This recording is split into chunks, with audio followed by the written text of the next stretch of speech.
नमस्कार दोस्तों। तो रिसर्च के क्वेश्चंस पे चलते हैं।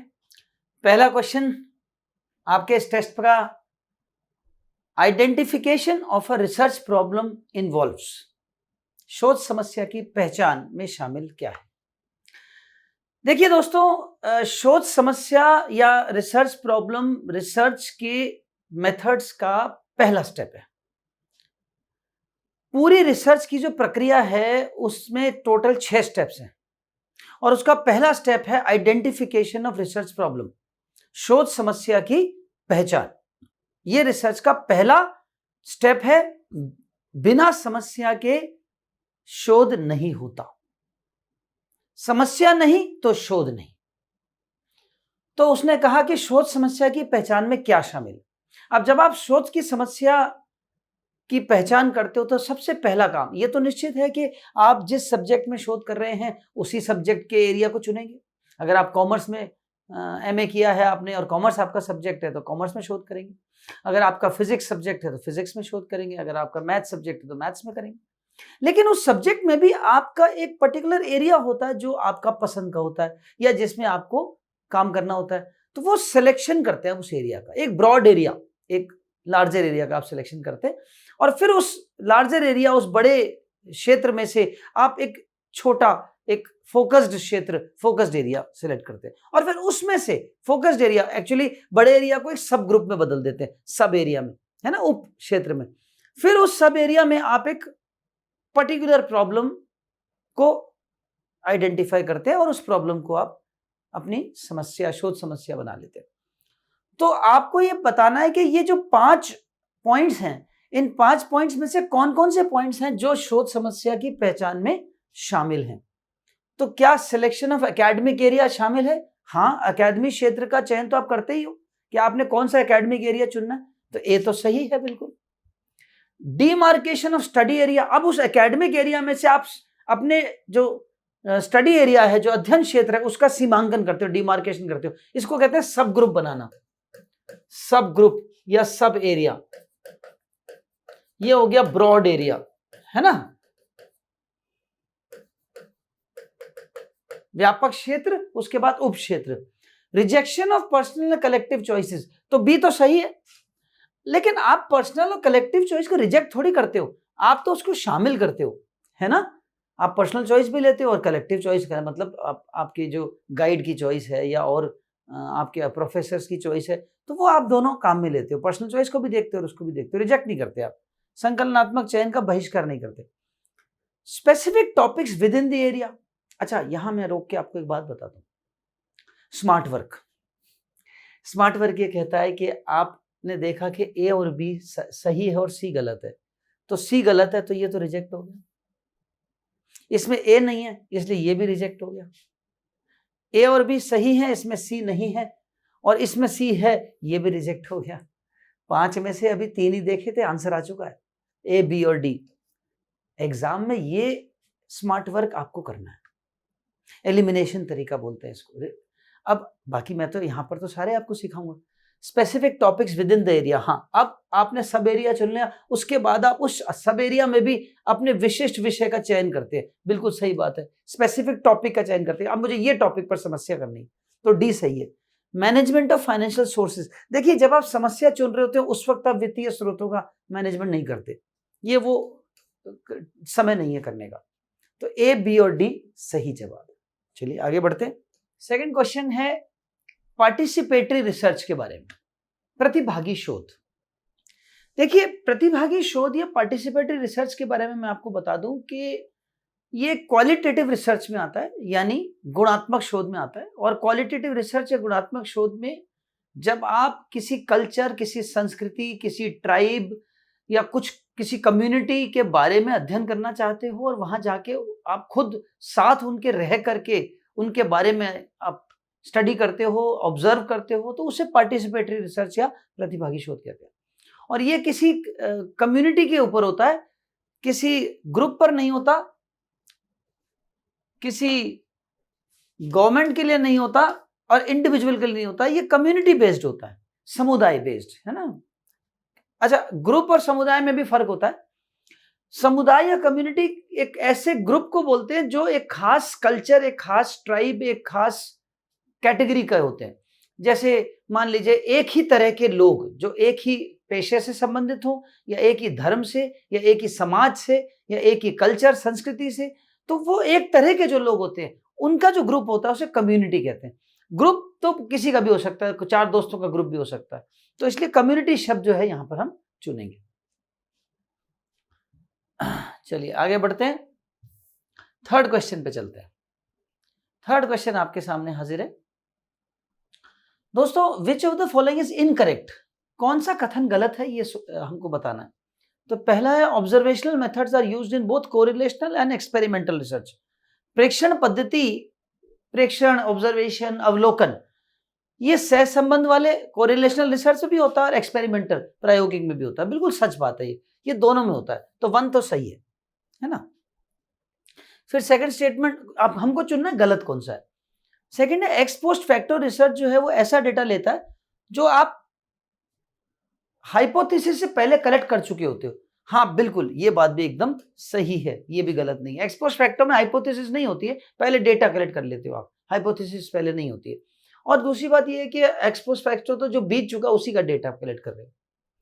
Archival research uses data collected and sometimes coded by someone else.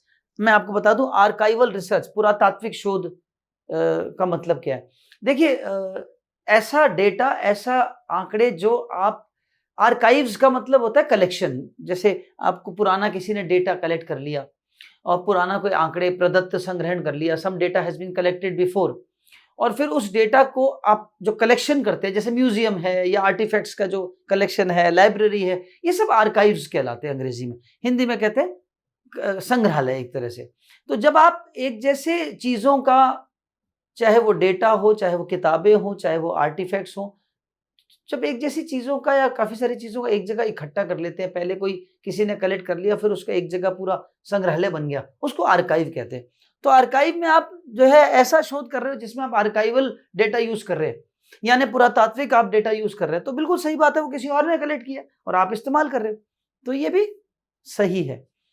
Using a scatter plot to graph your correlational data will not tell you the direction of the relation.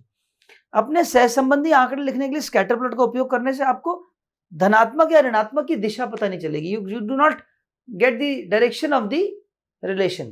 देखो बच्चों, मैं आपको पहले तो स्कैटर प्लॉट समझा दूं क्या होता है।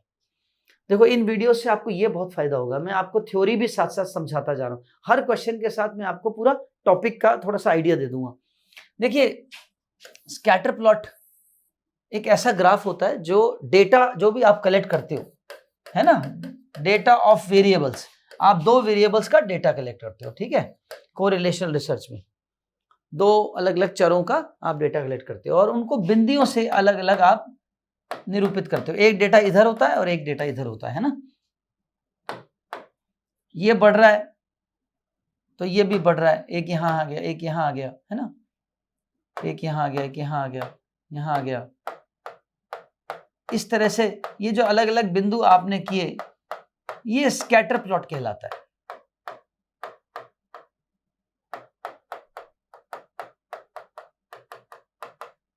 अब अगर आप ध्यान से देखें तो ये स्कैटर प्लॉट 2 वेरिएबल्स के बीच में एक दिशा बता रहा है, ये इस तरफ जा रहा है ना, इस दिशा को कहते हैं नेगेटिव दिशा, ऋणात्मक डायरेक्शन, और ये वाली दिशा होती है पॉजिटिव डायरेक्शन, धनात्मक।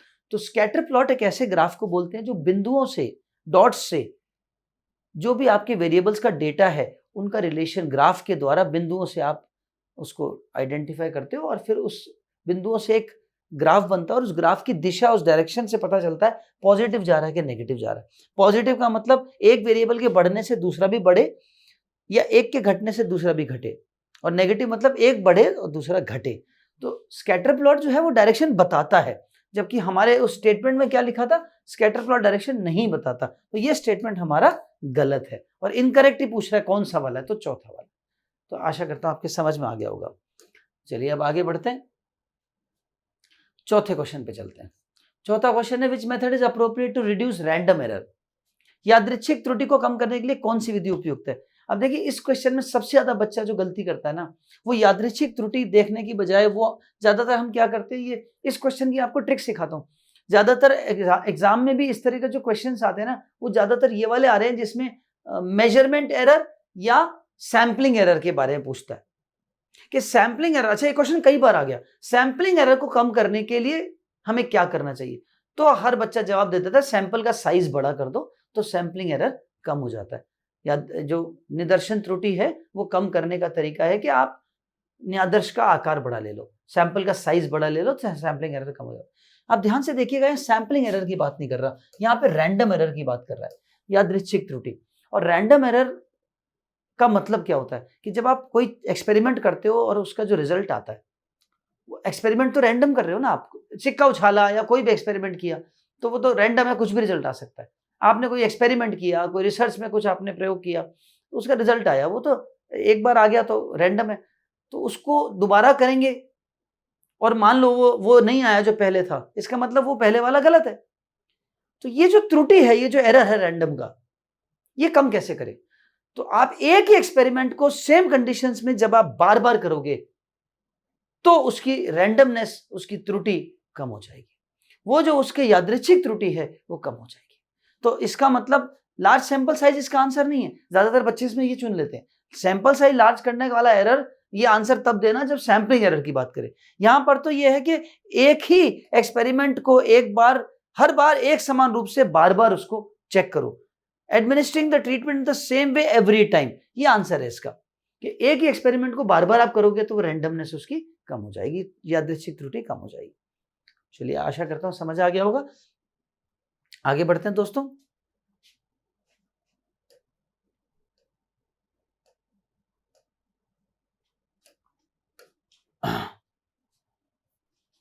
Question number 5, the 4 approaches to knowing an answer to research question.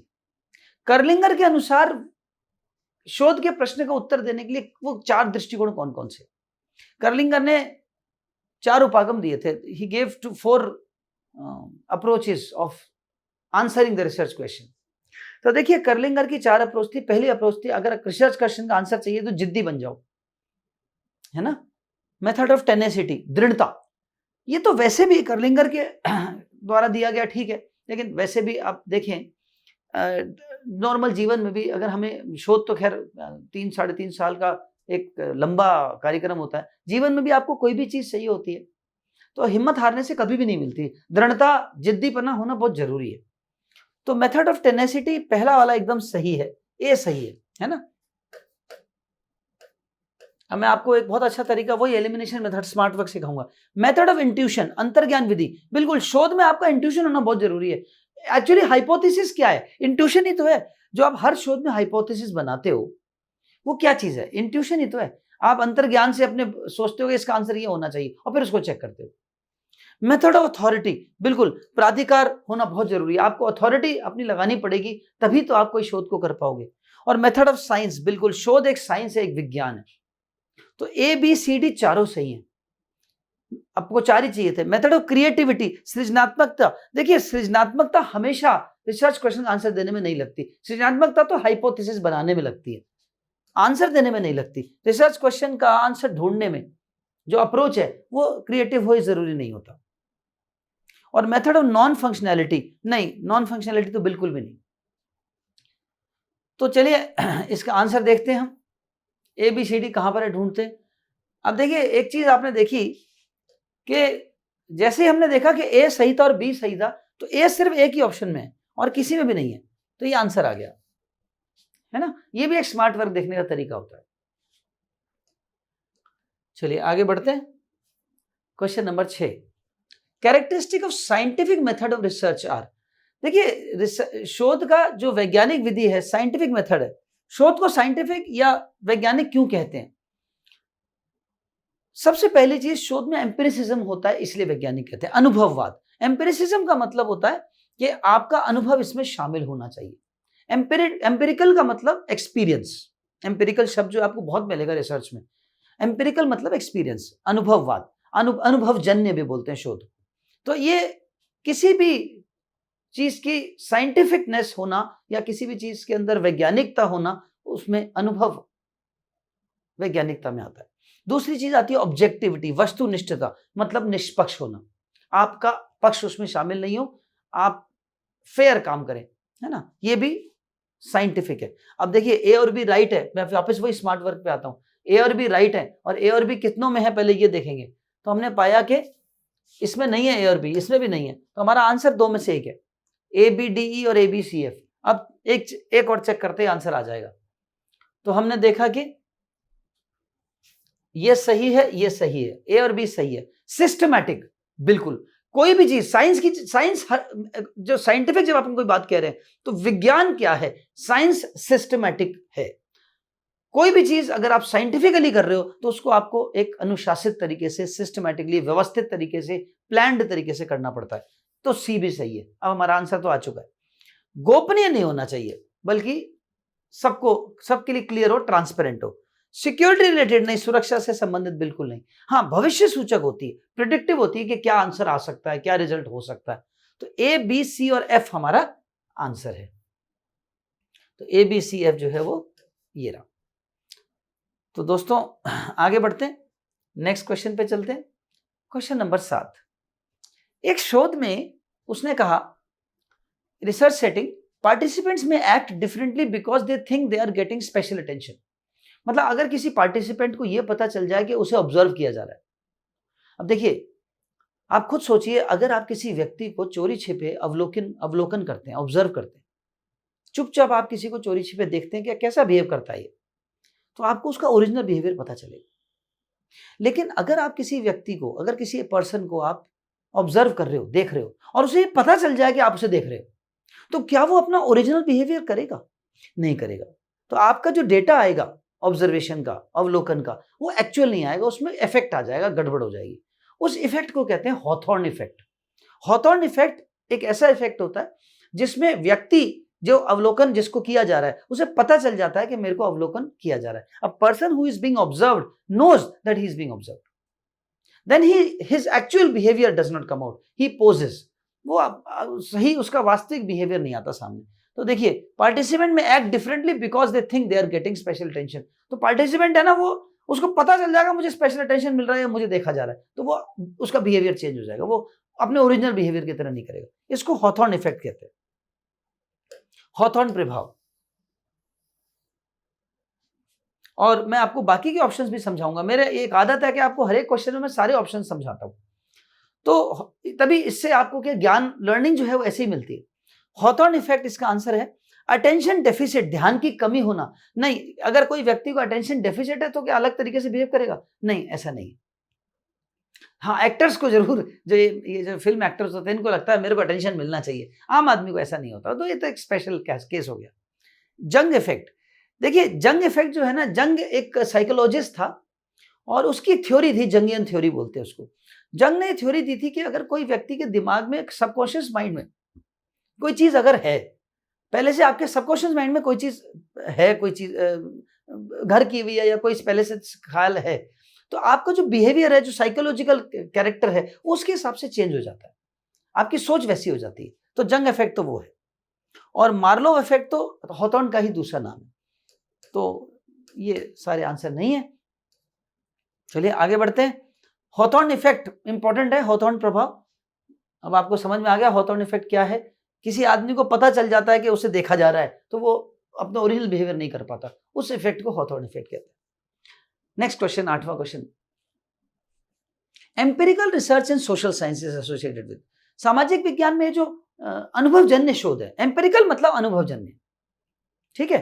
तो अनुभवजन्य शोध जो है वो किस चीज से रिलेटेड है? तो देखिए,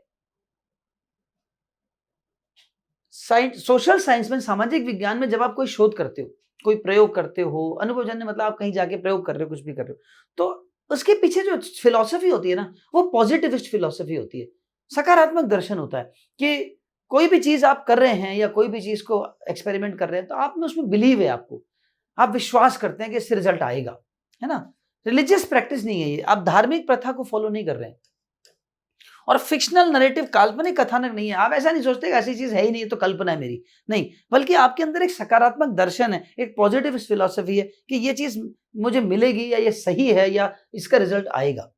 हिस्टोरिकल आर्टिफैक्ट भी नहीं है, ऐतिहासिक नहीं है। सोशल साइंस में तो जो चीज सामने है उसको आप कर रहे हो, तो हिस्टोरिकल में तो पास्ट को स्टडी करते हैं। तो इसका आंसर पॉजिटिव फिलॉसफी है, सकारात्मक दर्शन है।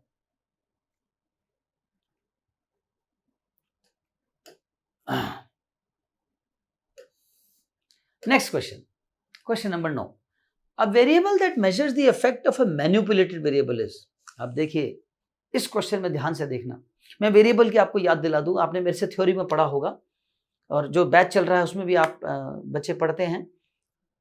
वेरिएबल्स की बात करें तो बच्चों 4 तरह के वेरिएबल्स होते हैं, इंडिपेंडेंट, डिपेंडेंट, मैं हिंदी में भी बताऊंगा इनके नाम, independent variable, dependent variable, intervening variable और कंट्रोल वेरिएबल। 4 तरह के वेरिएबल का अध्ययन करता है एक शोधकर्ता, रिसर्चर। मैं हिंदी के नाम ले लूं, इंडिपेंडेंट वेरिएबल हिंदी में स्वतंत्र चर कहते हैं, डिपेंडेंट वेरिएबल को परतंत्र चर या आश्रित चर कहते हैं, इंटरवीनिंग वेरिएबल यानी मध्यवर्ती चर, और कंट्रोल वेरिएबल यानी नियंत्रित चर। तो ये 4 तरह के चर होते हैं, 4 वेरिएबल्स हैं। अब इसमें से स्वतंत्र चर क्या है, जिसपे जोड़ तोड़ किया जाता है। Independent variable is that variable on which changes are made, या वेरिएबल विच इज मैनिपुलेटेड, जिस वेरिएबल को जोड़ तोड़ किया जाता है, और इसके मैनिपुलेशन का इफेक्ट जिस वेरिएबल पे पड़ते हो वो है डिपेंडेंट वेरिएबल या आश्रित चर। उसने कहा आप वो वेरिएबल जहां जिस पे आप इफेक्ट पढ़ते हो वो कौन सा वेरिएबल है, तो इफेक्ट आप डिपेंडेंट वेरिएबल पे पढ़ते हो, आश्रित चर पे पढ़ते हो। इंडिपेंडेंट पे तो मैनिपुलेशन होता है, इसको स्टडी नहीं करते। ये सुन लीजिए मेरी बात, दैट मेजर्स द इफेक्ट, जिस वेरिएबल इफेक्ट मेजर कर रहे हैं, जिसको स्टडी कर रहे हैं वो डिपेंडेंट है। इंडिपेंडेंट को स्टडी नहीं करते, मेजर नहीं करते, इस पे तो चेंजेस होते हैं, इसको परिवर्तन करके इसका इफेक्ट पड़ते हैं। कंफाउंडिंग वेरिएबल जो होता है वो ऐसा वेरिएबल होता है जो 2 चरों के बीच का मिक्स वेरिएबल हो। जैसे मैं कहूंगा कि इंटरवीनिंग वेरिएबल का ही एक दूसरा नाम है कंफाउंडिंग वेरिएबल, जो एक वेरिएबल से दूसरे वेरिएबल के बीच में उनके इफेक्ट को अफेक्ट करे, यानी उस प्रभाव को प्रभावित करे, वो है, उसको कहते हैं इंटरवीनिंग या मध्यवर्ती चर। इसका एक और नाम है कंफाउंडिंग वेरिएबल। और कंट्रोल वेरिएबल तो मैं आपको बताया 4 वेरिएबल है। कंट्रोल वेरिएबल वो वेरिएबल होता है जो पैमाना जो हम नाप लेते हैं, जिसको आइडियल जिसको बोलते हैं, मात्रक आपका, कि कंट्रोल वेरिएबल मतलब कोई चीज अच्छे से बुरी हुई तो अच्छा क्या है जो आप बुरा बोल रहे हैं, है ना। तो कंट्रोल वेरिएबल यानी पैमाना, मात्रक। जैसे फॉर एग्जाम्पल मैं बताता हूँ, मान लीजिए मैं ये अध्ययन कर रहा हूं कि एक टीचर के पढ़ाने के तरीके बदलने से या टीचिंग मेथड्स चेंज करने से लर्निंग कितनी होती है। तो अब इसमें कंट्रोल वेरिएबल क्या है, आप टीचिंग मेथड बोलते हैं मैंने चेंज किया, किससे चेंज किया, मैंने नया मेथड लगाया, तो पुराना क्या है, पुराना है जो हमेशा से सदा से जो टीचिंग, कन्वेंशनल टीचिंग, पारंपरिक शिक्षण जो होता आ रहा है, तो वो कंट्रोल वेरिएबल हो गया। कंट्रोल वेरिएबल मतलब पैमाना, मात्रक, तो वो कंट्रोल वेरिएबल होता है। आशा करता हूं समझ में आ गया होगा आपके। बाकी तो देखिए इसकी डिटेल्स तो आप थ्योरी में बैच में पढ़ते, क्वेश्चंस कराते वक्त में जितना मैक्सिमम इनको समझा पा रहा हूं, ताकि आपको मेरा उद्देश्य ये है कि आपको इसमें भी बहुत सारी चीजें हैं जो पता चल जाएंगी। 10वें क्वेश्चन पे चलते हैं बच्चों। यहां पर कुछ आपको 6 वो दे रखे हैं, की टर्म्स दे रखे हैं, आपको बताना है कि इसमें से क्वालिटेटिव रिसर्च पैराडाइम कौन दिखा रहा है। क्वालिटेटिव मतलब गुणात्मक शोध। तो गुणात्मक शोध मैं आपको बता दूं, गुणात्मक शोध वो होता है जिसमें मेजरमेंट नहीं करते, जिसमें जोड़ तोड़ नहीं करते, जिसमें कारण प्रभाव नहीं पड़ते, उसको तो आप गुण या सोच या विचारों का अध्ययन करते हो। तो एक्सपोस्ट फैक्टो जो है ना वो क्वांटिटेटिव में आता है। एक्सपोस्ट फैक्टो, एक्सपेरिमेंटल, फंडामेंटल, ये सारे शोध जो है वो क्वांटिटेटिव में आते हैं, है ना। लेकिन एथनोग्राफी, निर्वंश विज्ञान या नृजाति विज्ञान, जिसमें आप किसी जाति का अध्ययन करते हो, ये जो बी है ये क्वांटिटेटिव में आता है, एक्सपोस्ट फैक्टो नहीं आता। तो ए रॉन्ग है, बी सही है। देखिए आप स्मार्ट वर्क देखिएगा, ए रॉन्ग और बी सही, बस 2 देखे और हम सीधा आंसर पे आ गए। ए रॉन्ग है, बी सही है, तो ए रॉन्ग है मतलब ये रिजेक्ट हो गया, बी सही है मतलब ये रिजेक्ट हो गया, इसमें बी नहीं है। ए रॉन्ग है ये रिजेक्ट हो गया। देखो आप अभी आपने 6 में से सिर्फ 2 ही को स्टडी किया और आंसर आ चुका BCE। ये स्मार्ट वर्क होता है। कई बार एग्जाम में ना आपको इसको इस तरीके से करते हैं तो ज्यादा बढ़िया, आपको बहुत जल्दी आंसर आ जाता है। और कई बार 6 के 6 समझ नहीं आते, 2 समझ में आ गए, 3 समझ में आ गए, तुरंत आंसर पे चले जाओ तो गलती नहीं होती। तो मैं यहां तो सारे आपको सिखाऊंगा। तो बच्चों एक्स पोस्ट फैक्टो गलत है, ए रॉन्ग है, बी सही है ना। सिंबॉलिक इंटरेक्शन, सांकेतिक अंतःक्रिया।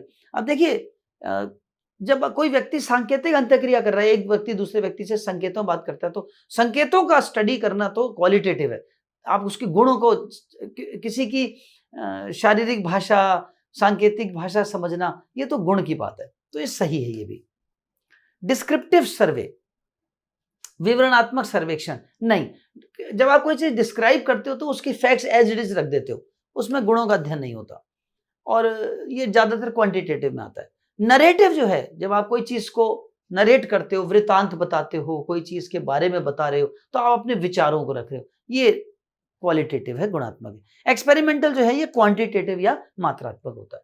तो बी, सी और ई हमारा आंसर है, और ये हमारा पहले ही आ चुका था, बी, सी और ई।